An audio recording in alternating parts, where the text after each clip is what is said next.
Hello friends, good morning. कैसे हैं सभी लोग। इंद्राज सिविल सर्विसेज में आपका स्वागत है। मैं हूं अनुज पटेल। आज हम फिर से क्लास 8 की बुक है सामाजिक एवं राजनीतिक जीवन भाग 3 जिसको लेकर आपके सामने उपस्थित हुए हैं। इस पर अब आज हम अगली यूनिट न्यायपालिका इस पर चर्चा करेंगे, देखेंगे इसमें क्या क्या है क्या क्या नहीं है।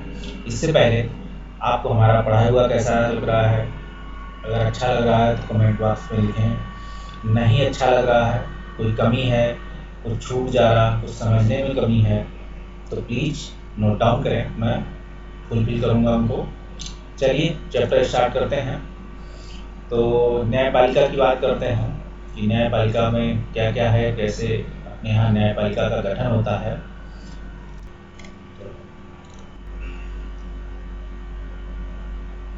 आज हम बात करेंगे इसमें कि यूनिट 3 है न्यायपालिका। सॉरी, मैंने गलत बोल दिया, यूनिट 2 बोला है अगर, ठीक है। तो आज हम इकाई 3 यूनिट 3 न्यायपालिका की चर्चा करेंगे, जिसमें चैप्टर 5 न्यायपालिका, इस पे आज हम चर्चा करेंगे। तो अगर देखा जाए तो आप न्यायपालिका से क्या समझते हैं, आप जानते हैं अपने यहाँ क्या न्यायपालिका क्या है, कैसे काम करती है, ठीक है। आप इस पर अगर थोड़ा सा जोर लगाएं, सोचें। तो देखिए, इस चित्र से अगर देखा जाए तो क्या है, ये आई थिंक या तो इसकी बेटी है या फिर इसके हस्बैंड है। ये सुप्रीम कोर्ट के सामने सीढ़ियों पे बैठी हुई अपने बच्चे या अपने, जो भी ये तस्वीर है, शायद बेटी है, आई थिंक, हाँ बेटी है। बेटी के लिए न्याय मांग रही है एक महिला कि अब इसके साथ क्या हुआ है, दहेज हत्या के विरुद्ध या कोई और किसी अपराध के विरुद्ध या किसी और दुर्घटनावश जो है हुई है घटना, जिसके लिए इन्हें न्यायपालिका का दरवाज़ा खटखटाना पड़ा। और क्या इसके लिए सीधे सुप्रीम कोर्ट जा सकते हैं, क्योंकि अपने यहाँ एकीकृत न्याय व्यवस्था है। अगर हम बात करें कि न्याय व्यवस्था का स्तर अगर देखते हैं तो पहला स्तर अगर बता दें, न्याय पंचायत बोलते हैं जिसे, ठीक है, ये न्याय पंचायत है। अगर इस बात करें तो ये गांव के जो है, गांव में एक होती है। अब इसके ऊपर होता है मुंसिफ, ठीक है, इसके ऊपर हुआ मुंसिफ, ठीक, ये हुआ मुंसिफ। तो यह है हर जिले में ये क्या होता है, अनेक होते हैं मुंसिफ, हर जिले में एक से अधिक मान सकते हैं मुंसिफ। अगर इसके ऊपर बात करें तो ये हो गया जिला न्यायालय, जो जिले में एक होता है।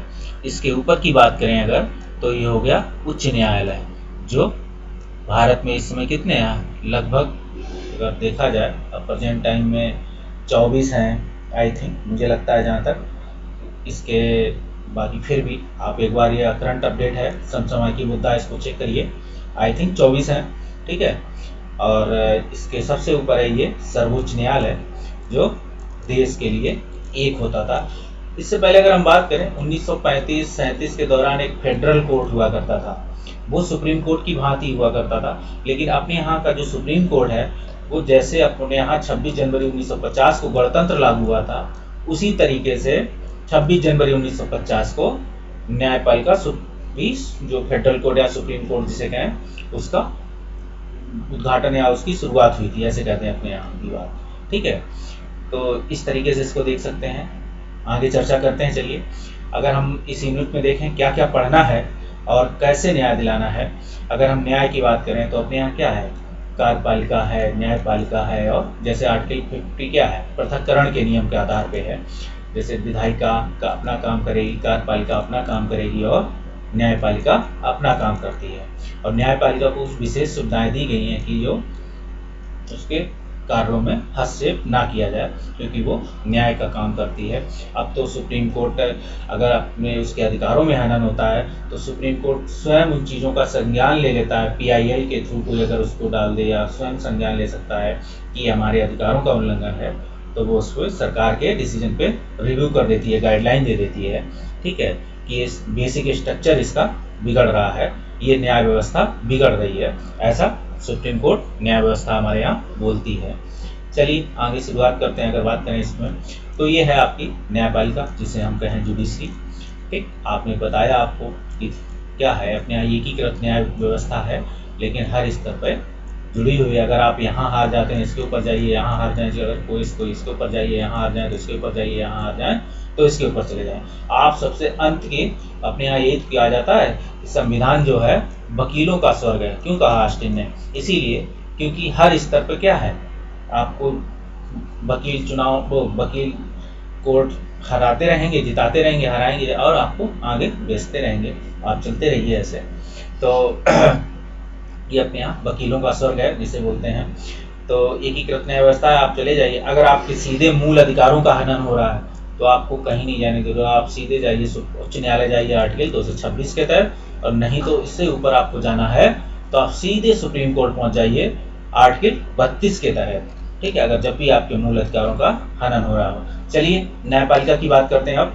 तो इस टॉपिक में हमें क्या क्या पढ़ना है, तो न्यायपालिका से संबंधित 5 अलग अलग एक दूसरे से जुड़ी हुई अवधारणाएं हैं।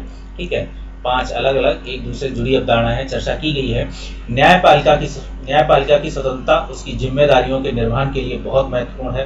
ठीक है, अगर न्यायपालिका अपनी स्वतंत्र नहीं रहेगी तो वो अपनी जिम्मेदारी ड्यूटीज पूरी कैसे करेगी, इसके लिए एक काफ़ी जटिल विचार है, लेकिन बच्चों को इसे समझना पड़ेगा। इसे बुनियादी स्तर पर इसे निर्णय प्रक्रियाओं के उदाहरणों से समझाया गया है। ठीक है, इस टॉपिक की खास बात एक और है, आपको बहुत सारे गाइडलाइन, बहुत सारे सुप्रीम कोर्ट के केस मिलेंगे जिससे आप समझेंगे कि कैसे सुप्रीम कोर्ट तक कैसे कैसे मामले आए, क्या क्या आए। तो इस देखिए टॉपिक में क्या क्या पढ़ना है आपको, जिनसे विद्यार्थी परिचित हैं। ठीक है, जिनसे इसकी संरचना को एक मामले के जरिए दिखाया गया है, चाहे हासिम शेख का मामला हो, चाहे सुधा का मामला हो। ठीक है, विद्यार्थी को इस बात के लिए प्रोत्साहित किया गया है कि वे न्यायिक प्रक्रिया की कार्य पद्धति को समझने के लिए भी अन्य मामलों में भी चर्चा करें। न्याय तक पहुंच शीर्षक इस अध्याय की अंतिम अवधारणा में जनहित याचिका PIL की भूमिका पर जोर दिया गया है। अगर हम बात करें अंतिम अवधारणा PIL की अवधारणा पर जोर दिया गया। इस हिस्से में न्याय मिलने में विलंब का भी जिक्र किया गया है। इस हिस्से में न्याय मिलने में विलंब का भी जिक्र किया गया है कि विलंब क्यों होता है। इस भाग की चर्चा करते हुए हम मौलिक अधिकारों के बारे में बच्चों की बढ़ती हुई समझदारी का इस्तेमाल करेंगे। आपको हम बता दें कि मौलिक अधिकारों के तहत आपको देखा होगा कि बहुत सारे PIL के थ्रू केस हुए, फिर उसमें कुछ मूल अधिकारों के रूप में कन्वर्ट हुए। अगर हम बात करें अपने यहाँ क्या है, अपने यहाँ जैसे बिहार के जेल का मामला हो जिसमें श्रमिकों के मामला हो, चाहे दिल्ली की जो जेल है उसका नाम भूल रहा हूँ मैं, उसका मामला हो, उसमें क्या सुप्रीम कोर्ट के जज स्वयं चल के उनका सर्वे किए। उनके यहाँ एक PIL एक चिट्ठी आई, उस चिट्ठी को उन्होंने पढ़ा और वो सीधे जो दिल्ली की जेल का नाम, बहुत फेमस जेल का नाम है, याद नहीं आ रहा मुझे, सुप्रीम कोर्ट के जज स्वयं विजिट किए और उन्होंने उस केस की सुनवाई की और उस पर महत्वपूर्ण डिसीजन दिए। ऐसे ही बिहार का एक मामला था, बिहार जेल में श्रमिकों के शोषण से मामला था कि उसे तो उस पर एक PIL के थ्रू उनको न्याय मिला। इसी तरीके से आपके यहाँ देखिए मिड डे मील क्या है, मिड डे मील जो भी आया है ये PIL का हिस्सा है, PIL के थ्रू मिड डे मील आप तक पहुँचाया गया। अब देखिए आगे बात करते हैं इसकी। इसमें कुछ शब्द संकलन सीखते हैं। पहला है बरी करना। जब अदालत किसी व्यक्ति को उन आरोपों से मुक्त कर देती है जिनके आधार पर उसके खिलाफ मुकदमा चलाया गया था तो उसे बरी कर देना कहते हैं। ठीक है, जैसे आपके खिलाफ कोई केस लगा, मतलब कोई आपको कहे कि आपने मेरे खिलाफ ये किया है, आप जाएंगे, वो आपको कोर्ट लेके जाएगा, आप भी अपना वकील नियुक्त करेंगे और वो भी करेंगे, तो आप एक केस लड़ेंगे जिसमें कोर्ट डिसीजन देती है कि किसका, साक्ष्यों के आधार पर, ठीक है, भावनाओं के आधार पर नहीं, साक्ष्यों के आधार पर कोर्ट डिसीजन देती है कि कौन दोषी है, कौन निर्दोष है। ठीक, और निर्दोष को बरी कर देती है। ठीक है, अपील करना, लेकिन ये मान के चलिए कि साक्ष्यों के आधार पर वो निर्दोष साबित अगर हो रहा है तो उसे साबित करना पड़ता है। ठीक है, जबकि कई बार उस सुप्रीम कोर्ट ये बोलती है या गाइडलाइन में कि हमें अपने न्याय भावनाओं पे नहीं साक्ष्यों के आधार पर देने होते हैं। ठीक है, जैसे वादी और प्रतिवादी अपने साक्ष्य देंगे उसी के आधार पर हमें न्याय करना होता है। फिर भी कभी कभी इसके आगे भी सुप्रीम कोर्ट देख लेती है, न्यायिक डिसीजन के, न्यायिक सिद्धांतों को, नैतिक मूल्यों को भी सहारा लेते हुए कभी कभी केसों पे लड़ती है और न्याय देती है। और निचली अदालत के फैसले के विरुद्ध जब कोई उस पक्ष पर पुनर्विचार के लिए ऊपरी न्यायालय में जाता है तो उसे अपील कहा जाता है। जैसे अपने यहाँ क्या एकीकृत न्याय व्यवस्था है, तो आपको ग्राम से चलेंगे, मुंसिफ चलेंगे, जिला चलेंगे और कहाँ चलेंगे, हाई कोर्ट जाएंगे और फिर सुप्रीम कोर्ट जाएंगे। तो ये है आपका हायरार्की इसकी अपने यहाँ की जुडिशरी की। अब मुआवजा की बात करें तो किसी नुकसान या क्षति की भरपाई के लिए दिए जाने वाले पैसे का मुआवजा कहा जाता है, इसे मुआवजा कहते हैं। अब इसे देखिए, बेदखली किसे कहते हैं।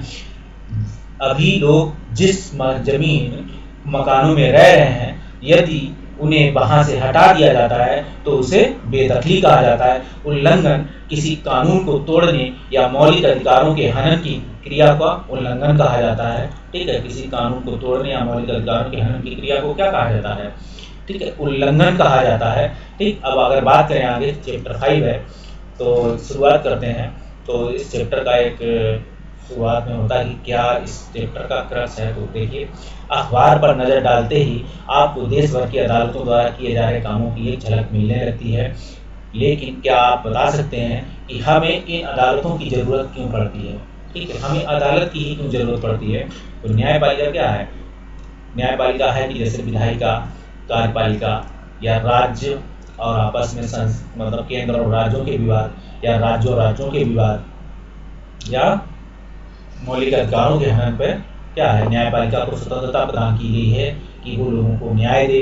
ठीक है, कोई संगठन, कोई यूनियन, कोई बॉडी अगर अपने अधिकारों के लिए काम बात करता है तो उसको न्याय दे। अगर संविधान के कानूनों का, संविधान और कानून का उल्लंघन हो रहा है तो उसको न्याय दिलाए। इसलिए हमारे यहाँ न्यायपालिका की स्थापना, और लगभग विश्व के हर देशों में न्यायपालिका है और काम करती है। तो अपने यहाँ यूएन चार्टर के तहत जो क्या है, इंटरनेशनल जुडिशरी कोर्ट है, आपने देखा होगा बहुत सारे केस चले हुए हैं। ठीक है, अपने यहाँ के सुप्रीम कोर्ट के कई जज उस इंटरनेशनल सुप्रीम जो जुडिशरी सिस्टम है वहाँ भी कोर्ट में काम कर चुके हैं। ठीक है, तो इकाई 2 में पढ़ चुके हैं, हमारे देश में कानून का शासन चलता है। इसका मतलब यह है कि सभी कानून सभी लोगों पर समान रूप से लागू होते हैं। ठीक है, कानून, संविधान सबके लिए एक है, चाहे अमीर हो, गरीब हो। कल भी आपको बताया था, आज भी बता रहे हैं, सभी के रूप में समान रूप से लागू होते हैं। ठीक है, जब किसी कानून का उल्लंघन किया जाता है तो निश्चित प्रक्रिया अपनाई जाती है। कानून के शासन को लागू करने के लिए हमारे पास एक न्याय व्यवस्था है। इस व्यवस्था में बहुत सारी अदालतें हैं जहां नागरिक न्याय के लिए जा सकते हैं। सरकार का अंग होने के नाते न्यायपालिका भी भारतीय स्वतंत्र लोकतंत्र की व्यवस्था बनाए रखने में अहम भूमिका निभाती है।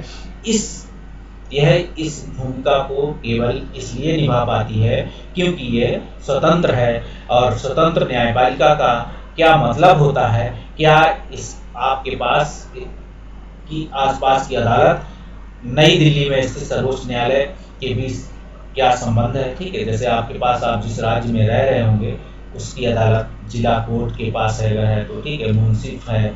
ठीक है, तो आप देख सकते हैं नई दिल्ली में स्थित सर्वोच्च न्यायालय में कोई संबंध है, तो इस पर आप क्या करेंगे, ये आपके इन सवालों के जवाब इस चैप्टर में आपको मिलेंगे। ठीक, ये आपका सुप्रीम कोर्ट है, दिल्ली में स्थित है।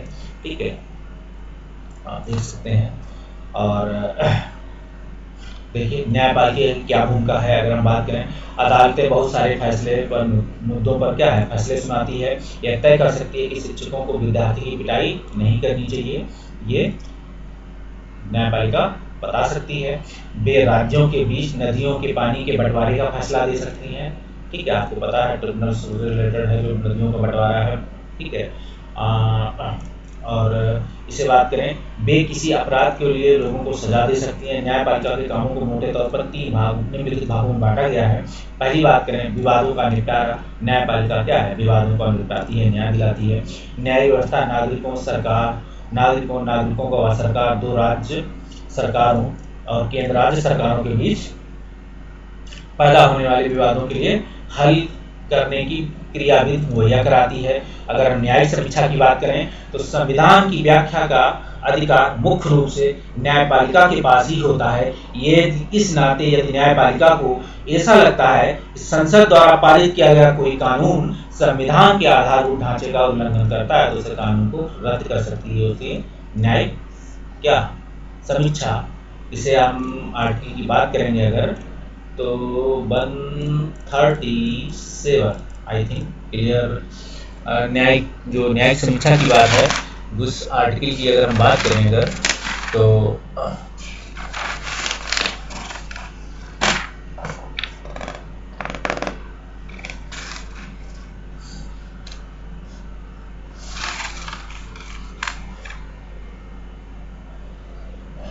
न्यायिक समीक्षा शायद आर्टिकल 137 है। फिर भी एक बार देख लेना, आर्टिकल मुझे नहीं याद है, जो याद है वो आपको बता दिया, फिर भी चेक कर लें आप लोग क्योंकि मैं क्लियर नहीं हूँ। आधारभूत ढांचे का उल्लंघन करता है तो उसे कानून को रद्द कर सकती है, न्यायिक समीक्षा कहा गया है। अपने यहाँ जो बेसिक स्ट्रक्चर आया था, बेसिक स्ट्रक्चर 1973 में केशवानंद भारती बनाम केरल राज्य के मामले में सुप्रीम कोर्ट ने बेसिक स्ट्रक्चर का रूल्स लाई थी और सरकार को गाइडलाइन बनाने की बात की। हम समय समय पर बताएंगे कि बेसिक स्ट्रक्चर क्या है, ठीक है। हम कानून के हिसाब को बताएंगे कि कानून बेसिक स्ट्रक्चर को बिगाड़ रहा। बेसिक स्ट्रक्चर मतलब संविधान का मूल ढांचा नहीं बिगड़ना चाहिए। आप कानून को समीक्षा कीजिए, कानूनों की संशोधन कीजिए, नया कानून लाइए, लेकिन संविधान का मूल स्ट्रक्चर नहीं बिगड़ना चाहिए। इस पर उन्होंने कहा कि आधारभूत ढांचे का उल्लंघन होता है तो उसे न्याय समीक्षा के दायरे में लाया जाएगा, ठीक है। इस तरीके की बात की है। अब अगर बात करें कानून की रक्षा और मौलिक अधिकारों के क्रियान्वयन की बात, तो कानून की रक्षा और मौलिक अधिकारों के क्रियान्वयन की बात करें अगर तो देश के किसी भी नागरिक को ऐसा लगता है कि उसके मौलिक अधिकारों का उल्लंघन हुआ है तो वह सर्वोच्च न्यायालय या उच्च न्यायालय जा सकता। आपको बताया था 32 और 226 के तहत, ठीक है, ये चीज़ हो सकती है। अब हम एक केस बताते हैं आपको। हासिम शेख के बारे में आपने पढ़ा था, वो हथियार से चलती हुई ट्रेन से जो गिरे हुए थे, घायल हो गए, जब अस्पताल में इलाज करने के लिए उन्होंने इनकार कर दिया तो उनकी हालत क्या थी, काफ़ी गंभीर हो गई। इस मामले की सुनवाई के बाद सर्वोच्च न्यायालय ने फैसला दिया, ये गाइडलाइन है, आपको कोर्स केस है, कहीं भी आप गाइडलाइन आप पेपर में किसी क्वेश्चन में इसको, क्योंकि एनसीईआरटी में केस दिए हुए हैं, इस केस को आप बाकायदा किसी भी एग्जामिनेशन में किसी भी क्वेश्चन से रिलेटेड अगर आपको लगे तार्किक है तो इस गाइडलाइन को आप लिख सकते हैं। सुप्रीम कोर्ट की गाइडलाइन या डिसीजन को सर्वोच्च न्यायालय ने यह फैसला दिया कि संविधान के अनुच्छेद 21 में प्रत्येक नागरिक को जीवन का मौलिक अधिकार दिया गया है, ठीक है। 21 में प्रत्येक नागरिक को जीवन का मौलिक अधिकार दिया गया है और इसमें स्वास्थ्य का अधिकार भी शामिल है, ठीक है। इसमें जीवन का अधिकार, प्रत्येक नागरिक को जीवन का मौलिक अधिकार दिया गया है और इसमें स्वास्थ्य का अधिकार भी शामिल है।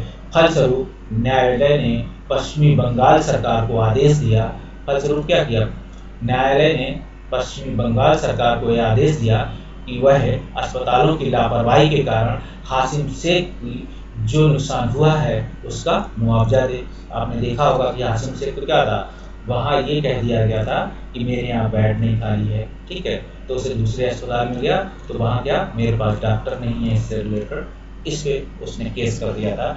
सरकार को यह आदेश भी दिया गया कि प्राथमिक स्वास्थ्य व्यवस्था की रूपरेखा तैयार करे, ठीक है, और आपात स्थितियों में रोगियों के इलाज के लिए विशेष ध्यान दिया जाए। ये पश्चिम बंग खेत मजदूर समिति बनाम पश्चिम बंगाल राज्य 1996 का मामला है, इस मामले को याद रखें। हो सकता है कभी किसी क्वेश्चन में पूछ दिया जाए, हो सकता है आपको मेंस के आंसर राइटिंग में इसको बाकायदा डिस्क्रिप्टिव आंसर में लिखने में सहायता मिले और क्योंकि एनसीईआरटी में दिया हुआ केस है आपको फायदा पहुंचाएगा। ये देखिए भारत का सर्वोच्च न्यायालय है, जैसा आपको ये भारत का सर्वोच्च न्यायालय, इसकी स्थापना 26 जनवरी 1950 को की गई थी। उसी दिन हमारा देश गणतंत्र बना था, ठीक है। अब इसकी स्थापना 26 जनवरी 1950 को की गई थी और उसी दिन हमारा देश गणतंत्र भी बना था। अपने पूर्ववर्ती फेडरल कोर्ट ऑफ इंडिया 1937-49 की भारतीय न्यायालय भी संसद, अपने यहाँ देखिए फेडरल कोर्ट ऑफ इंडिया क्या था, 1935 के अधिनियम के तहत था, लेकिन 1937 से 49 तक इसने काम किया है। याद रखना, डेट हो सकता है कभी आपसे। तो पहले संसद भवन के भीतर, ठीक है, भारतीय न्यायालय भी पहले संसद भवन के भीतर चैम्बर ऑफ प्रिंसेस में हुआ करता था, ठीक है। ये फेडरल कोर्ट हुआ था, ये पहले भी क्या संसद भवन के अंदर जो है चैम्बर ऑफ प्रिंसेस में हुआ करता था। इसे 1958 में इस इमारत में स्थानांतरित कर दिया गया। अब ये इस इमारत में स्थानांतरित कर दिया, जिसको हम सुप्रीम कोर्ट कहते हैं। ये दिल्ली में स्थित है। अगर हम बात करें, ये देखिए विवाद की किस्म दी है और ये उदाहरण दिए हैं। अगर हम बात करें केंद्र और राज्यों के विवाद, तो ये कहाँ का मामला है? ये केंद्र राज्य बीच के संबंध का मामला आएगा, तो ये सुप्रीम कोर्ट के तहत जाएगा मामला। दो राज्यों के बीच में मामला है, सुप्रीम कोर्ट देखती है, ठीक है। दो नागरिकों के बीच मामला है, आप इसे देख सकते हैं कि अपने यहाँ एकीकृत न्याय व्यवस्था है, आप देखा जाएगा कि उसमें किस तरीके का मामला है, ठीक है। तो ये हायरार्की सिस्टम है। मूल अधिकारों का मामला है तो सीधे सर्वोच्च न्यायालय, उच्च न्यायालय जा सकती है। अगर कानूनी मामला है तो वो नीचे की प्रक्रिया के तहत जाएंगे, डायरेक्ट सुप्रीम कोर्ट नहीं जाते हैं। दो नागरिकों के बीच ऐसे कानून जो संविधान का उल्लंघन करते हैं, ठीक है, ये न्यायिक समीक्षा का सवाल है। इसे हम कहेंगे कि इसे बेसिक स्ट्रक्चर, सीधे संविधान का अगर उल्लंघन होता है तो सुप्रीम कोर्ट इसको क्या होगा, गाइडलाइन देगी कि ये संविधान के उल्लंघन हो रहा है यहाँ पे। तो इस चीज़ को देख सकते हैं आप। स्वतंत्र न्यायपालिका क्या होती है? कल्पना कीजिए आप एक ऐसी व्यवस्था में रहते हैं जहां नेता किसी न्यायाधीश को उसके पद से हटा सकते हैं, उसका तबादला कर सकते हैं। देख सकते हैं ऐसे बहुत सारे किस्से हम जानते हैं जहां अमीर और ताकतवर लोग ने न्यायिक प्रक्रिया को प्रभावित करने का प्रयास किया है, ठीक है। लेकिन भारतीय संविधान इस तरह की दखलंदाजी को स्वीकार नहीं करता। हाँ, इसलिए हमारे संविधान में न्यायालय को पूरी तरीके से स्वतंत्र रखा गया है, ये हम सभी लोग जानते हैं। अब इस स्वतंत्रता का एक पहलू है शक्तियों का बंटवारा। जैसा कि आपने पहले अध्याय में पढ़ा था, यह हमारे संविधान का एक बुनियादी पहलू है। इसका मतलब है विधायिका और कार्यपालिका जैसी सरकार की अन्य शाखाएं न्यायपालिका में काम में दखल नहीं दे सकती हैं। ये सभी हम लोग जानते हैं। अदालतें सरकार के अधीन नहीं है, ना ही वे सरकार की ओर से काम करती हैं, ये हम सभी लोग जानते हैं। अगर हम बात करें शक्तियों के इस बंटवारे को दुरुस्त रखने के लिए भी यह भी महत्वपूर्ण है कि उच्च न्यायालय, सर्वोच्च न्यायालय के सभी न्यायाधीशों की नियुक्ति में सरकार की अन्य शाखाओं का कोई दखल ना हो, ठीक है। अपने यहाँ कॉलोजियम सिस्टम था, ठीक है। सुप्रीम कोर्ट एक न्यायिक नियुक्ति के लिए एक विधेयक भी लाई थी, जिसे क्या था, सुप्रीम कोर्ट ने अंत में निरस्त मार कर दिया कि संवैधानिक सही संविधान को उल्लंघन करता है या बेसिक स्ट्रक्चर को बिगाड़ रहा है, ठीक है। सर्वोच्च न्यायालय के सभी न्यायाधीशों की नियुक्ति में सरकार की अन्य शाखाओं का कोई दखल ना हो, इसलिए एक बार नियुक्त हो जाने के बाद किसी न्यायाधीश को हटाना बहुत मुश्किल होता है। इसकी बात भी देखती है। अब अगर बात करें न्यायपालिका की, यह स्वतंत्रता अदालतों से भरी ताकत देती है, ठीक है। न्यायपालिका की यह स्वतंत्रता अदालतों को भारी ताकत देती है। इसके आधार पर वे विधायिका कार्यपालिका द्वारा शक्तियों के दुरुपयोग को रोक सकती है। न्यायपालिका देश के नागरिकों के मौलिक अधिकारों की भी रक्षा में अहम भूमिका निभाती है, क्योंकि अगर किसी को लगता है कि उसके अधिकारों का उल्लंघन हो रहा है तो वह अदालत जा सकता है, ठीक है, वह अदालत जा सकता है। इसकी बात को हम देखेंगे। भारत में अदालतों की संरचना कैसे होती है, आपको अभी बताया था कि न्याय व्यवस्था की आलोचना, ठीक ऐसे जो अभी देखिए आगे बताएंगे। हमारे देश में 3 अलग अलग तरह की स्तरीय अदालतें होती हैं। निचले स्तर पर बहुत सारी अदालतें होती हैं, जैसे देखिए ये आपको बता देते हैं, ये हायरार्की सिस्टम अगर चलते हैं, ये हो गया, क्या हो गया, न्याय पंचायत, तो जो है गांव में एक होती है। ये हो गई मुंसिफ, ये होता है जिले में एक से अधिक या अनेक होती हैं। ये हो गई जिला कोर्ट, ये जिले में एक होती है। अब आगे बताते हैं। फिर ये हो गया उस हाई कोर्ट, ठीक है, और ये हो गया सुप्रीम कोर्ट। अभी आगे चलता है। सबसे ऊपरी स्तर पर केवल एक अदालत होती है, ठीक है। जिन अदालतों से लोगों को सबसे ज्यादा ताल्लुक होता है उन्हें अधीनस्थ, ठीक है। ये सबसे ऊपरी स्तर पर केवल एक अदालत होती है, मतलब ये सुप्रीम कोर्ट की बात कर रहे हैं। जिन अदालतों से लोगों का सबसे ज्यादा ताल्लुक होता है उन्हें अधीनस्थ न्यायालय, ठीक है, या जिला अदालत कहा जाता है, जो जिला कोर्ट बोलते हैं, ठीक। इसे देख लीजिए। अदालतें आमतौर पर जिले या तहसील स्तर पर किसी शहर में होती हैं, बहुत तरह के मामलों की सुनवाई करती है, जैसे क्या है और प्रत्येक राज्य जिले में बटा होता है। हर जिले में एक जिला न्यायाधीश होता है। प्रत्येक राज्य का एक उच्च न्यायालय होता है, हम सभी लोग जानते हैं, ठीक है। प्रत्येक राज्य का क्या है, प्रत्येक राज्य का एक उच्च न्यायालय है होता है। यह अपने राज्य की सबसे ऊंची अदालत होती है, ठीक है। प्रत्येक राज्य का एक उच्च न्यायालय होता है, वो राज्य का सबसे ऊंचा न्यायालय माना जाता है, लेकिन उससे भी बड़ा एक न्यायालय सुप्रीम कोर्ट होता है, ठीक है। आप यहाँ कोई केस हार जाते हैं तो आप सुप्रीम कोर्ट जा सकते हैं। उच्च न्यायालय से ऊपर सर्वोच्च न्यायालय होता है। अगर देखें उच्च न्यायालय से ऊपर क्या है, सर्वोच्च न्यायालय होता है। यह देश की सबसे बड़ी अदालत है जो नई दिल्ली में स्थित है। देश के मुख्य न्यायाधीश सर्वोच्च न्यायालय का मुखिया होते हैं। उच्च न्यायालय के फैसले देश भर में सारी अदालतों को मान्य होते हैं। अब देखिए निचली अदालत से ऊपरी अदालत तक हमारी न्यायपालिका की संरचना एक पिरामिड जैसी लगती है। ठीक है, ऊपर दिए गए विवरणों से नीचे चित्र को भरेंगे। अब देखिए आपको 3 स्तर बताए थे। पहले स्तर क्या है, निचली अदालत जिसे कहते हैं। निचली अदालत में क्या बहुत सारी अदालतें, जिसे जिला कोर्ट से, ठीक है, जिसे कहें ग्राम न्याय पंचायत कह सकते हैं, मुंसिफ कह सकते हैं, जिला कोर्ट कह सकते हैं। ये 3 हो गई। उच्च न्यायालय राज्य में एक, सर्वोच्च न्यायालय पूरे देश में एक। ये आपके 3 स्तरीय न्यायालय व्यवस्था हो गई। इस चीज़ का याद रखिएगा। आपसे पूछा जाता है कि आपके यहाँ कितने स्तरीय न्याय व्यवस्था है, तो अगर देखा जाए एकीकृत न्याय व्यवस्था है, लेकिन उसके स्तर 3 हैं अलग अलग। ठीक, आप देखेंगे। अब अगर हम बात करें औपनिवेशिक शासनकाल के तहत जब भारत में न्यायालयों की स्थापना हुई थी, तो देखते हैं उसके बारे में क्या है। तो अंग्रेजों लाए थे, तो अंग्रेजी ने सबसे पहले क्या, उच्च न्यायालयों की स्थापना का सबसे पहले 1862 में। ये बाकायदा पीटी में क्वेश्चन पूछे गए हैं, आप ध्यान रखिएगा। ठीक है, अंडरलाइन कर रहा हूँ मैं बता देता हूँ, पीटी टाइप का क्वेश्चन है, वैसे मैं अंडरलाइन कर रहा हूँ, उस अंडरलाइन पे ध्यान दें। तो उच्च न्यायालयों की स्थापना सबसे पहले 1862 में कलकत्ता, बम्बई और मद्रास की 3 प्रेसिडेंसी शहर में की गई थी। आपको पता है, ये चीज़ पूछा जा चुका है। दिल्ली उच्च न्यायालय का गठन 1966 में हुआ, स्वतंत्रता के बाद। आज देश भर में 24 उच्च न्यायालय हैं। बहुत सारे राज्यों ने अपने उच्च न्यायालय हैं, जबकि पंजाब हरियाणा का एक साझा न्यायालय है। उच्च न्यायालय चंडीगढ़ में इसका स्थित है। पंजाब, हरियाणा, चंडीगढ़ ये केंद्र शासित प्रदेश है। इन तीनों का क्या है, एक उच्च न्यायालय। दूसरी तरफ 4 पूर्वोत्तर राज्यों असम, नागालैंड, मिजोरम और अरुणाचल प्रदेश के लिए गुवाहाटी में एक ही उच्च न्यायालय रखा गया है। ठीक है, पूर्वोत्तर राज्यों में क्या है, असम, नागालैंड, मिजोरम और अरुणाचल प्रदेश के लिए गुवाहाटी में एक ही उच्च न्यायालय रखा गया है। और अगर बात करें आंध्र प्रदेश और तेलंगाना की एक साझा उच्च न्यायालय हैदराबाद में है। ज़्यादा से ज़्यादा लोगों के नज़दीक पहुंचने उच्च न्यायालयों की राज्य के विभिन्न हिस्सों की शाखाएं भी हैं। ठीक है, एक उच्च न्यायालय एक से अधिक राज्यों के लिए भी, जैसा आपसे बताया गया। ठीक है, ऐसा हम लोग देखते हैं। अगर हम बात करें अगर कि प्रेजेंट टाइप, इस एक बार इसको चेक कर लीजिएगा कि इस समय प्रेजेंट में देश भर में हाई कोर्ट की संख्या कितनी है, किन किन राज्यों में है, किन किन राज्यों के लोग आपस में एक न्यायालय हाई कोर्ट को साझा करते हैं। ये बिल्कुल अपडेटिंग क्वेश्चन है। एनसीईआरटी में जैसा लिखा मैंने आपको बताया।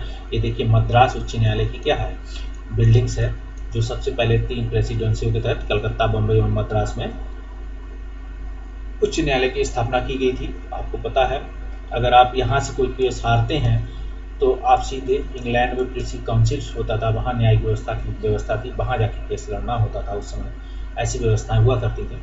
क्या विभिन्न स्तरों की अदालतें एक दूसरे से जुड़ी हुई हैं? अगर हम बात करें, भारत में हमारे पास एकीकृत न्यायिक व्यवस्था है। इसका मतलब यह है कि ऊपरी अदालतों के फैसले निचली की सारी अदालतों के मामले होते हैं। ऊपरी अदालतों के फैसले नीचे की सारी अदालतों का मान्य होते हैं, उनको गाइडलाइन के तौर पर।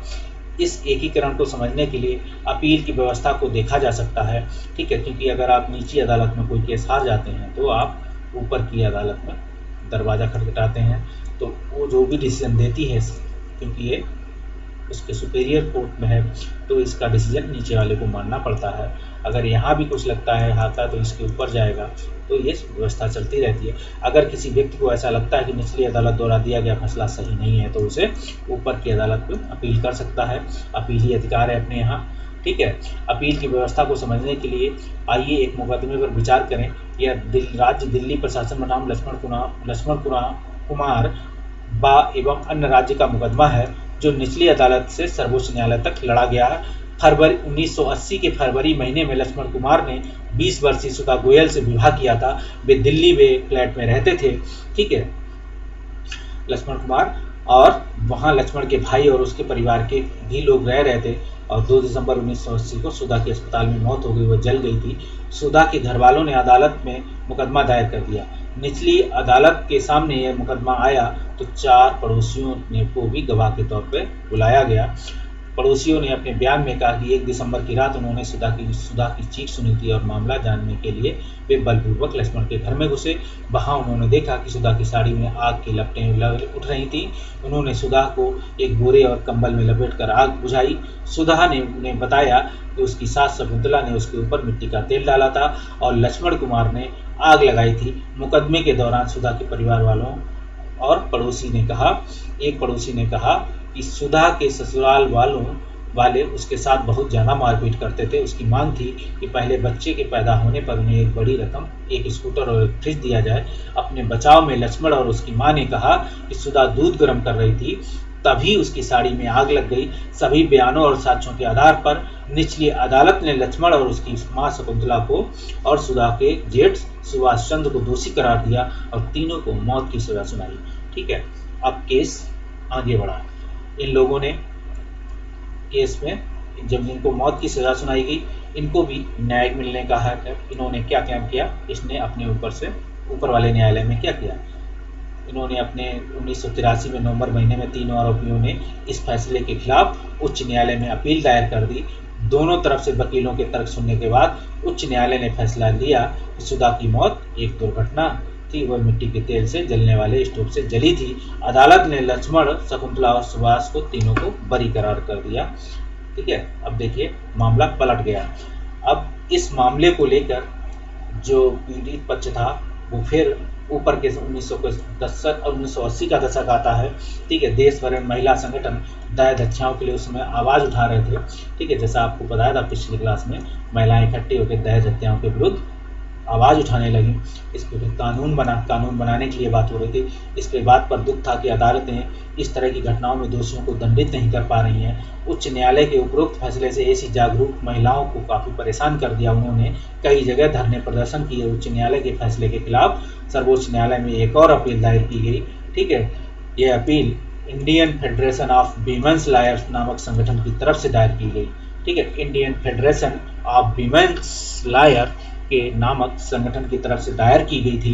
ठीक है, इस चीज़ को देखा गया और 1985 में सर्वोच्च न्यायालय ने लक्ष्मण और उसकी मां व भाई को बरी करने के फैसले के खिलाफ अपील पर सुनवाई शुरू कर दी। वकीलों के तर्क सुनने के बाद सर्वोच्च न्यायालय ने फैसला दिया कि उच्च न्यायालय के फैसले से अलग था, यह उच्च न्यायालय के फैसले से अलग था। सर्वोच्च न्यायालय ने लक्ष्मण और उसकी मां को तो दोषी पाया, ठीक है, किंतु सुभाष चंद्र को आरोपों से बरी कर दिया क्योंकि उसके पास पर्याप्त सबूत नहीं थे, साक्ष्य नहीं थे। सर्वोच्च न्यायालय ने दोषियों को उम्र कैद की सजा सुनाई।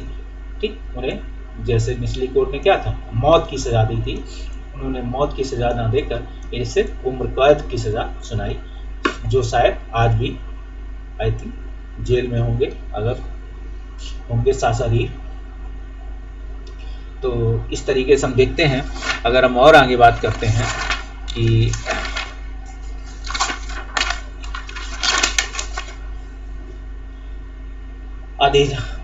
अधीनस्थ अदालतों को कई बार अलग अलग नामों से संबोधित किया जाता है। उन्हें ट्रायल कोर्ट या जिला न्यायालय, अतिरिक्त सत्र न्यायालय, प्रधान न्यायिक मजिस्ट्रेट, मेट्रोपोलियन मजिस्ट्रेट, सिविल जज आदि नामों से बुलाया जाता है। यह रायपुर छत्तीसगढ़ स्थित जिला अदालत का चित्र है। ठीक, मैंने आपको नहीं दिखाया है, क्या हमने का जरूरत नहीं, चित्र दिखा के आपको थोड़ी काम चलाना है, आपको जानना है कि क्या होता है। तो अधीनस्थ अदालतों के कई अलग अलग नामों से संबोधित किया जाता है, ये भी जानेंगे। ठीक है, उन्हें ट्रायल कोर्ट, जिला न्यायालय, अतिरिक्त सत्र न्यायाधीश, प्रधान न्यायिक मजिस्ट्रेट, मेट्रोपोलियन मजिस्ट्रेट, सिविल जज न्यायालय आदि नामों से बुलाया जाता है। यह रायपुर छत्तीसगढ़ स्थित जिला अदालत का चित्र है, इसे आप छोड़ दीजिए। ठीक, इन्हें अलग अलग नामों से पुकारा जाता है, आप इतना याद रखें। ठीक है, आपके काम आएगा। विधि व्यवस्था की विभिन्न शाखाएं कौन कौन सी होती हैं। दहेज हत्या का मामला समाज के विरुद्ध अपराध की श्रेणी में आता है। ठीक है, सोशल जस्टिस का मामला है, आपराधिक फौजदारी कानून का उल्लंघन है। ठीक है, यह क्या है, कानून आपराधिक फौजदारी कानून का उल्लंघन है। फौजदारी कानून के अलावा हमारी विधि व्यवस्था दीवानी कानून या सिविल लॉ से संबंधित मामलों को भी देख सकती है। ठीक है, ये हम देखते हैं कि विधि व्यवस्था की विभिन्न शाखाएं कौन कौन सी हैं। दहेज हत्या का मामला क्या था, समाज के विरुद्ध अपराध की श्रेणी में था, यह आपराधिक फौजदारी कानून का उल्लंघन है।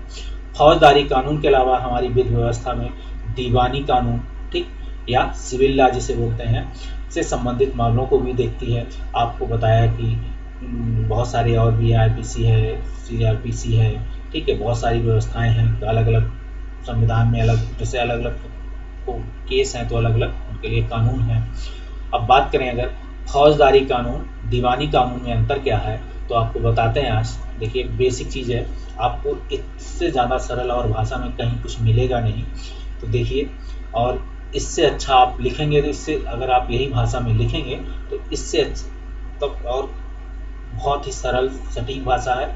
आप इस भाषा में ही अपने आंसर राइटिंग में इस चीज़ को लिखें, आपको अच्छे नंबर प्राप्त होंगे, या किसी को बताएंगे तो समझाने में भी आसानी होगी। यह ऐसे व्यवहार या क्रियाओं से संबंधित है जिन्हें कानून में अपराध कहा गया है। इसके लिए चोरी, दहेज और क्या है, औरत को तंग करना इत्यादि इस तरीके के कानून आते हैं। किसमें? फौजदारी कानून में कहेंगे इसे, ठीक है। और इसमें सबसे आम तौर पर प्रथम सूचना रिपोर्ट प्राथमिकी एफआईआर दर्ज कराई जाती है, बाद में क्या पुलिस अपराध की जांच करती है, अदालत केस में फाइल करती है।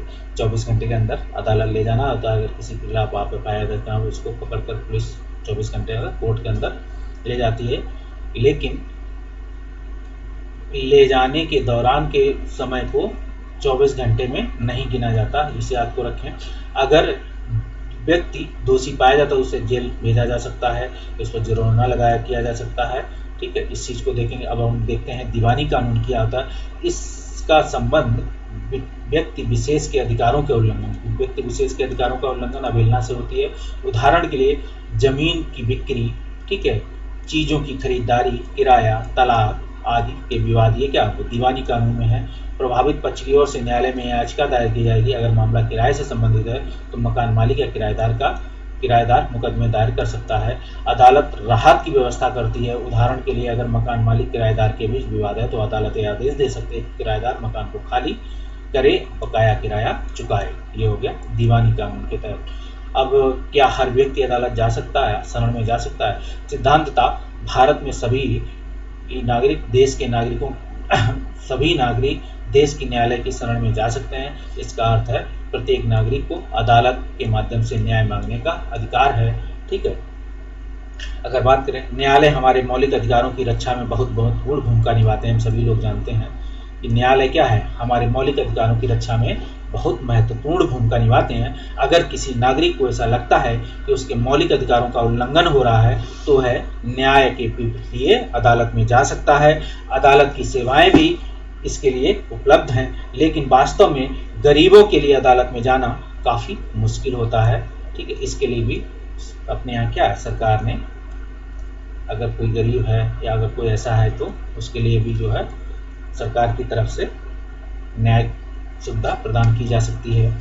अब तो पीआई कैसे हैं, वो पोस्ट कार्ड सिस्टम आ गया, आपको पता है। जनहित याचिका का आप जिसे जानते हैं, उसे भी न्याय के लिए ऐसी व्यवस्थाएं हैं। आप कोई गरीब है, अगर वो न्याय नहीं मांग पा रहा है तो आप उसकी तरफ से न्याय की मांग कर सकते हैं, ठीक है। कानूनी प्रक्रिया में केवल काफ़ी पैसा और कागजी कार्रवाई की ज़रूरत पड़ती है, बल्कि उसमें समय भी बहुत लगता है। अगर गरीब आदमी पढ़ना लिखना नहीं जानता, उसका पूरा परिवार दिहाड़ी मजदूर पर चलता है, तो अदालत में जाने और इंसाफ पाने की उम्मीद के लिए बहुत मुश्किल होगी। आपके सामने इमेजिनेशन करना ही मुश्किल होगा। अगर कोई पढ़ा लिखा नहीं है, वो कहाँ जाएगा, क्या करेगा। अब आते हैं 1980 का दशक आता है, जो पीआईएल का मामला जनहित याचिका की दौर की व्यवस्था आती है। एक व्यवस्था विकसित की थी। इस तरह सर्वोच्च न्यायालय ने न्याय तक ज़्यादा से ज़्यादा लोगों की पहुंच स्थापित करने के लिए प्रयास किया। क्या है, ज़्यादा से ज़्यादा लोगों को न्याय, अगर पूछा जाए जनहित याचिका क्या है, तो सर्वोच्च न्यायालय ने न्याय तक ज़्यादा से ज़्यादा लोगों की पहुंच स्थापित करने के लिए प्रयास किया या प्रक्रिया है।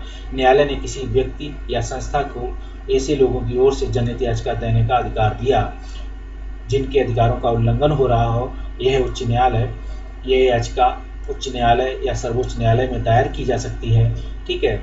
न्यायालय ने कानूनी प्रक्रिया को बेहद सरल बना दिया। अब सर्वोच्च न्यायालय या उच्च न्यायालय के नाम भेजे गए पत्र, तार, टेलीग्राम को भी जनहित याचिका कहा जा सकता है। शुरुआती सालों में जनहित याचिका के माध्यम से बहुत सारे मुद्दों पर लोगों को न्याय दिलाया गया था। बंधुआ मजदूरों को अमानवीय श्रम से मुक्ति दिलाने और बिहार में सजा काटे होने के बाद भी रिहा नहीं किए गए कैदियों को रिहा करवाने के लिए जनहित याचिका का इस्तेमाल किया गया। ठीक है, आप देखिए शुरुआती सालों में जनहित याचिका क्या थी, बहुत सारे मुद्दों को लोगों को न्याय दिलाया गया, जैसे बंधुआ मजदूरों को अमानवीय श्रम से मुक्ति दिलाने और बिहार में सजा काटने के बाद भी रिहा नहीं किए गए कैदियों को रिहा करवाने के लिए भी जनहित याचिका का इस्तेमाल किया गया था। अब आगे बात करें, बच्चों को दोपहर का भोजन मिड डे मील की व्यवस्था की गई थी। ये व्यवस्था भी जनहित याचिका के रूप में की गई थी। सरकार और सरकारी स्कूलों में प्राप्त जो मिड डे मील है, बच्चों को दोपहर का खाना दिया जाता है, उसकी व्यवस्था एक जनहित याचिका के रूप में डेवलपमेंट हुई थी। ठीक है, अब देखिए ये सब क्या सूखा या ये मिड डे मील महिलाओं के संगठन की बात है, ये देखेंगे तो आप बच्चे मिड डे मील खा रहे हैं। तो आप देखिए चित्र 1 में दिखाया गया है कि वर्ष 2001 में राजस्थान उड़ीसा में सूखे की पड़ने से लोगों को लाखों भोजन के भारी अभाव पैदा हो गया था। ठीक है, चित्र 2 को देखेंगे तो गोदाम अनाजों से भरे पड़े थे, बहुत सारा गेहूं चूहों ने भेंट चढ़ गया था।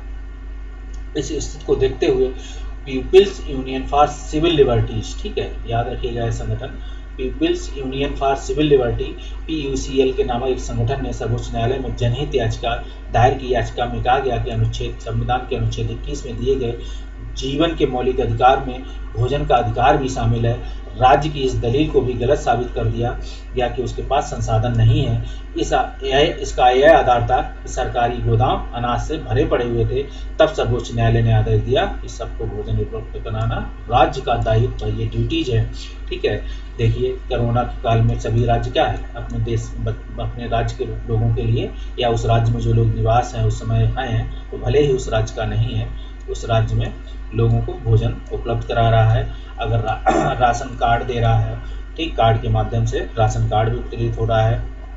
लिहाजा सर्वोच्च न्यायालय ने सरकार को आदेश दिया वह है नए रोजगार पैदा करे, शासन की सरकारी दुकानों के जरिए सस्ती दर पर भोजन उपलब्ध कराए और बच्चों को स्कूल में दोपहर का भोजन दिया जाए। ये मिड डे मील का आदेश था, सर्वोच्च न्यायालय का आदेश था। न्यायालय ने सरकारी योजनाओं के क्रियान्वयन के बारे में रिपोर्ट करने के लिए 2 खाद्य आयुक्तों को भी नियुक्त किया। ठीक है, इस तरीके से मिड डे मील सामने आपके आया, देखिए कैसे आया। अब बात करते हैं, आम आदमी के लिए अदालत तक पहुंचना ही न्याय तक पहुंचना होता है। अदालतें नागरिकों के मौलिक अधिकारों की व्याख्या में एक अहम भूमिका निभाती हैं। अदालत ने संविधान के अनुच्छेद 21 की व्याख्या करने के बाद यह कहा कि जीवन के अधिकार में भोजन का अधिकार भी शामिल है। इसे अदालत ने राज्य के आदेश दिया कि वह दोपहर के भोजन योजना मिड डे मील से सभी लोगों को भोजन मुहैया कराने के लिए आवश्यक कदम उठाएं। इसके बाद मिड डे मील योजना सरकार ने शुरू की सब पूरे देश में। लेकिन अदालत के कुछ फैसले ऐसे भी रहे हैं जिनसे आम आदमी को नुकसानदेह मानते हैं। उदाहरण के लिए गरीबों के आवास के अधिकार जैसे मुद्दे पर काम करने वाले कार्यकर्ताओं का मानना है कि बस्तियों, झुग्गी झोपड़ियों के बेदखल करने के बारे में अदालत द्वारा दिए गए हाल के फैसले पुराने फैसलों के विरुद्ध हैं। ठीक है, हाल के फैसलों में झुग्गी वासियों को शहर में घुसपैठियों की तरह देखा जा रहा है। ठीक है, झुग्गी वासियों को हटाने के सरकार ने क्या आदेश जुडिशियल न्याय कहा कि इन्हें खाली कराया जाए। ठीक है, इन्हें, लेकिन ये भी कहा उसने साथ में कि सरकार इन लोगों को मुहैया आवास उपलब्ध कराए। ठीक है, लेकिन झुग्गी धीरे धीरे खत्म होनी चाहिए। अब आगे बात करते हैं, अगर ओल्गा टेलिस बनाम बम्बई नगर निगम के मुकदमे में न्यायालय ने अपना ओल्गा टेलिस का मुकदमा आप याद रखिएगा, ओल्गा टेलिस बनाम बम्बई नगर निगम का मुकदमा था। सर्वोच्च न्यायालय ने महत्वपूर्ण फैसला दिया। इस फैसले में अदालत ने कहा आजीविका का अधिकार को जीवन के अधिकार का हिस्सा है, बताया गया है। ठीक है, इस चीज़ आपको इसलिए कहा गया कि ये पीटी में इस टाइप से क्वेश्चन पूछे जाते हैं। इससे नीचे इस फैसले के कुछ अंश दिए गए, उसे पढ़ने से पता चलता है कि न्यायाधीशों ने जीवन के अधिकार को आजीविका के अधिकार से किस तरीके से जोड़ के देखा।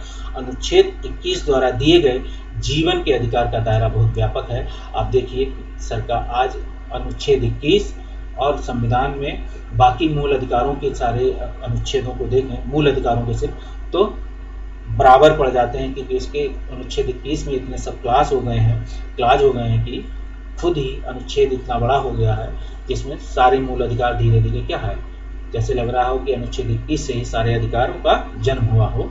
ठीक है, तो अनुच्छेद 21 इतना महत्वपूर्ण अधिकार है। और आपने देखा होगा कि अनुच्छेद 21 को कभी किसी भी स्थिति में सरकार चाहे इमरजेंसी भी लगी हो, अनुच्छेद 21 को नहीं आपसे छीन सकती है। आप ये भी जानते हैं, आपको आगे बताएंगे कैसे इमरजेंसी काल में कौन कौन से आपके मूल अधिकार छीने जा सकते हैं। तो जीवन का मतलब केवल जैविक अस्तित्व बनाए रखने से कहीं ज़्यादा होता है। इसका मतलब केवल यह नहीं कि कानून के द्वारा तय की गई प्रक्रिया जैसे मृत्यु दंड देने, ठीक है, उसे लागू करने के अलावा किसी तरीके से किसी की जान नहीं ली जा सकती। जीवन के अधिकार का यह अहम जीवन के अधिकार का एक आयाम है। इस अधिकार का इतना भी महत्वपूर्ण पहलू जीवन का अधिकार भी है, ठीक है। यह इस अधिकार का इतना भी महत्वपूर्ण पहलू आजीविका का अधिकार भी है, क्योंकि कोई भी व्यक्ति जीने के साधनों यानी आजीविका के बिना जीवित नहीं रह सकता, हम सभी लोग जानते हैं, ठीक है।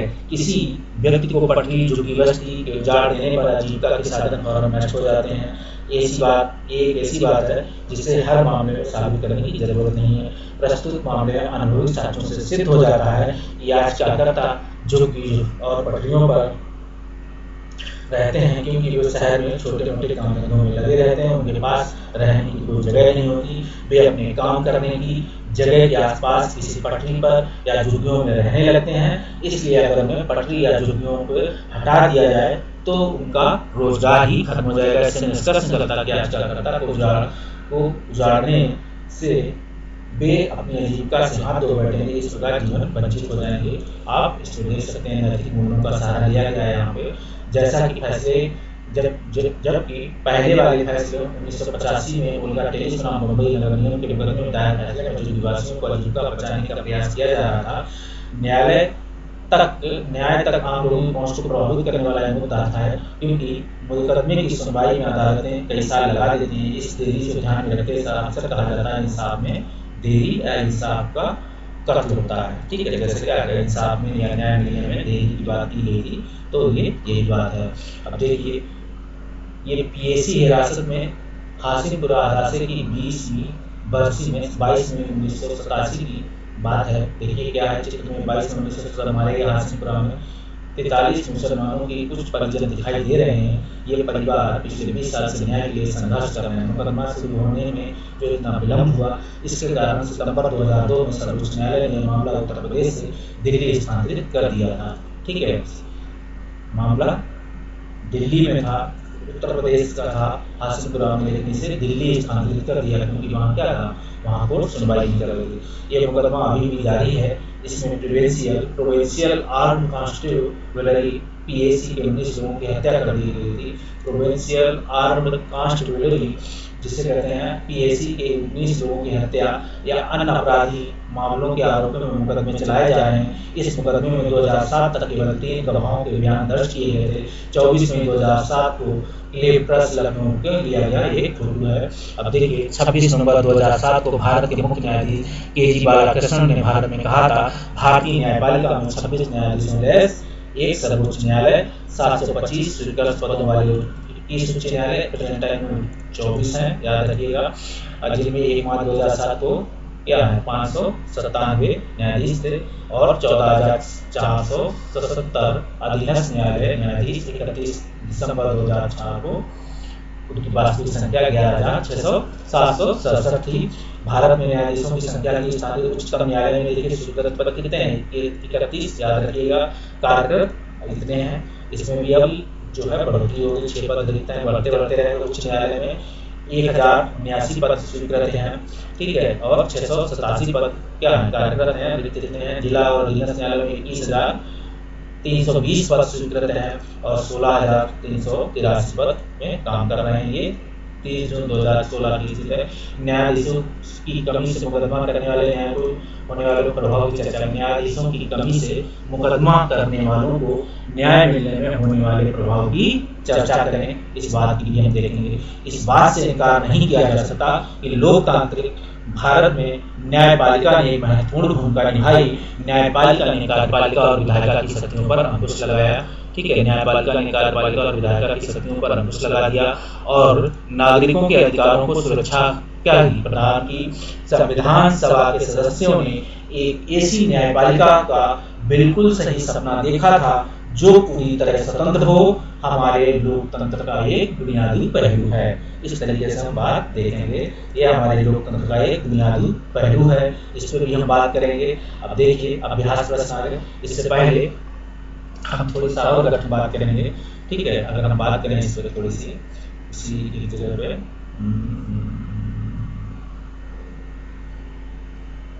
ये चीज है, ठीक। अपने यहाँ न्यायपालिका की बात है, आपको कुछ संविधान के तहत बता देते हैं। तो इसमें क्या अनुच्छेद, ये अनुच्छेद जो है 124 से 147 तक जो है चर्चा की गई है, ठीक है। 124 से 147 तक सुप्रीम कोर्ट है, ठीक है, उच्चतम न्यायालय की व्यवस्था की। और भारत में कहा गया है कि भारत में क्या है, भारत में इकहरी न्यायपालिका है, सर्वोच्च न्यायालय इसके शीर्ष पर है, ठीक है। अनुच्छेद 124 की बात है, ठीक है। अब आगे अगर हम बात करेंगे, हम क्लास 12 में पढ़ेंगे इसकी पूरे स्ट्रक्चर्स को, तो हम पूरा डिटेल बताएंगे हम कैसे कैसे है। तो आगे इसके क्वेश्चन को देख लेते हैं, ज़्यादा समय लगेगा। तो अभ्यास प्रश्न में देखेंगे कि आप पढ़ चुके हैं कि न्याय कानून को कायम करना और मौलिक अधिकारों को लागू करना न्यायपालिका का एक मुख्य काम होता है। आपकी राय में इस महत्वपूर्ण काम को रोकने के लिए न्यायपालिका को स्वतंत्र होना क्यों जरूरी है? अब हम आपसे क्वेश्चन पूछें, क्या आप इस मत से या सहमत हैं कि कानून को कायम करना, मौलिक अधिकारों को लागू करना न्यायपालिका का एक महत्वपूर्ण काम होता है? ठीक है, आपकी राय में इस महत्वपूर्ण काम को करने के लिए न्यायपालिका का स्वतंत्र होना क्यों जरूरी है? चर्चा कीजिए। ये आपका क्वेश्चन बन रहा है, ऐसे थोड़ा अगर इसको मॉडिफाई करें, वैसे अपने आप में इतना अच्छा क्वेश्चन है, आप लिख सकते हैं। अब कहें मौलिक अधिकार, एक मौलिक अधिकारों की सूची पढ़ें, फिर आपको ऐसा क्यों लगता है कि संवैधानिक कुछ पारों का अधिकार न्यायिक समीक्षा के विचार से जुड़ा हुआ है? अगर हम बात करें कि भारत में अगर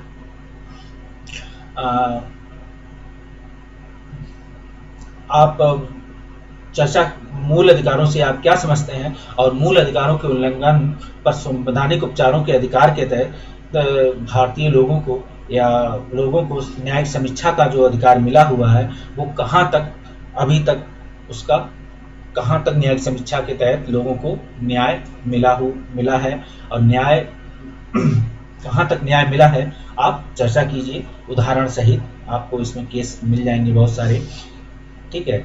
नीचे दिए गए न्यायालय को दर्शाया गया है कि प्रत्येक के सामने लिखिए कि उसके न्यायालय में सुधा गोयल के मामले में क्या फैसला दिया। जवाब में इसके अंदर अन्य विद्यार्थी दिए गए जवाब को भेजें। ये आपका सर्वोच्च न्यायालय, देखिए त्रिस्तरीय न्यायालय है, आपको दिखाया था, बताया भी था, ठीक है। अपनी एकीकृत न्याय व्यवस्था है लेकिन 3 स्तर पे है।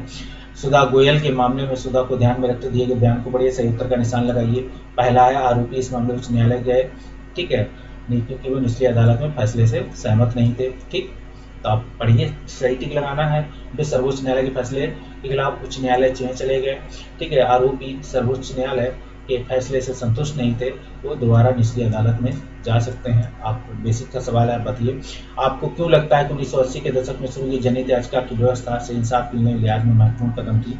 ठीक है, आपको अगर यहाँ क्वेश्चन बनाना हो तो हम ऐसे कहेंगे इसमें कि जनहित याचिका से आप क्या समझते हैं, और इसकी विकास की प्रक्रिया में क्या आम आदमी को न्याय मिलने में सहूलियत या न्याय मिलने की सहूलियत की दृष्टि से इसका विकास हुआ है, या चर्चा कीजिए। या ऐसे कहें कि न्यायिक जनहित याचिका के विकास के तहत न्याय मिलने की व्यवस्था, आम आदमी को न्याय मिलने की व्यवस्था में, नहीं ऐसे क्वेश्चन नहीं बन रहा है। अगर बनाना चाहें तो उसको बताना चाहेंगे कि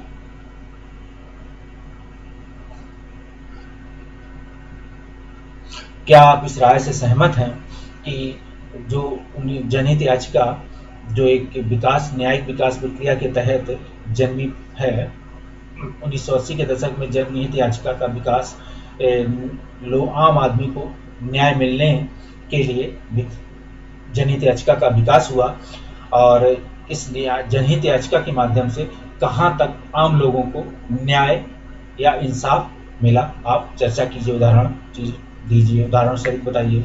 अगर हम आगे क्वेश्चन की चर्चा करें, ओल्गा टेलिस बनाम बम्बई नगर निगम मुकदमे के फैसले में दोबारा अंशों को पढ़िए। इसमें दिया गया है कि आजीविका का अधिकार जीवन के अधिकार का हिस्सा है। अपने शब्दों में लिखिए जज का क्या मतलब है।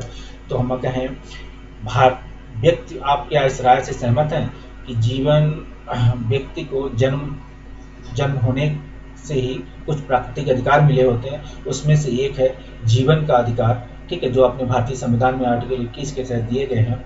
इसके तहत क्या आजीविका का अधिकार कहाँ तक मौलिक अधिकार से जुड़ा हुआ है? अपना उत्तर उदाहरण सहित लिखिए, चर्चा कीजिए। इंसाफ में देरी यानी इंसाफ का कत्ल, ठीक है। अपने यहाँ इसको क्वेश्चन को अगर बदलना चाहें, क्या आप इस राय से सहमत हैं भारत में न्याय व्यवस्था हर स्तर पे है, ठीक है, एकहरी न्याय व्यवस्था होने के बावजूद न्याय व्यवस्था हर स्तर पे है, इसके बावजूद भी लोगों को न्याय में मिलने की जो इतनी देरी है, ये न्यायिक समीक्षा को कहाँ तक जायज ठहराती है, या न्यायिक समीक्षा कहाँ तक जायज है, इस पे आप चर्चा कीजिए। या क्वेश्चन ऐसे बन सकता है, ठीक। आप देखिए ये पोस्टर भूख के अधिकार के अभियान के लिए चलाया गया। भूख से मौत, जिम्मेदार कौन? देखिए सरकार के कर्तव्य दिए गए हैं कि प्रत्येक इंसान को रोजी रोटी मिले, ठीक है, कोई भूखा ना सोए। और बात करें भूख की मार सबसे ज्यादा झेलने वाले बेसहारा, बुजुर्ग, विकलांग और विधवा आदि के विशेष ध्यान दे सरकार। कुपोषण एवं भूख से किसी की मृत्यु ना हो, ये भी सरकार ध्यान देगी। सरकार अपना कर्तव्य ना निभाए तो अदालत में जवाबदेह होंगे। सरकार, राज्य सरकार व